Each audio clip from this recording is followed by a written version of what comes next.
Well, today is one of the busiest travel days of the year, and airport officials predict that this Thanksgiving travel period will be one of the busiest ever recorded. Charlotte Douglas International officials predict 800,000 passengers to pass through over the next few days.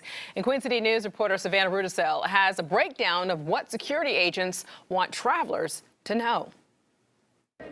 TSA agents expect to see more than double the usual traffic, with more than 70,000 people expected to pass by per day. They say the one thing, in addition to the sheer volume of passengers coming through, that could slow down those security lines is people being unprepared, specifically not packing those Thanksgiving leftovers correctly. The general rule of thumb is if you can spill it, spread it, pour it, or pump it, it's limited to 3.4 ounces.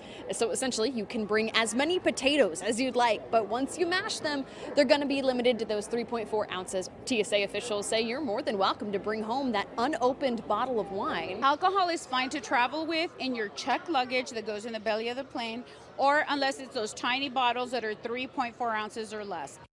TSA officials also want to remind travelers to not put cooking equipment in their carry-ons. They've had to stop people from bringing mixers and choppers and cooking knives, even cast iron skillets. They say even if it's got all the best seasonings, you can't bring it because that can indeed be used as a weapon.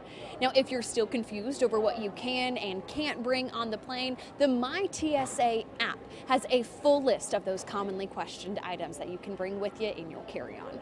Reporting at Charlotte Douglas International, Savannah Rudisell, Queen City News. All right.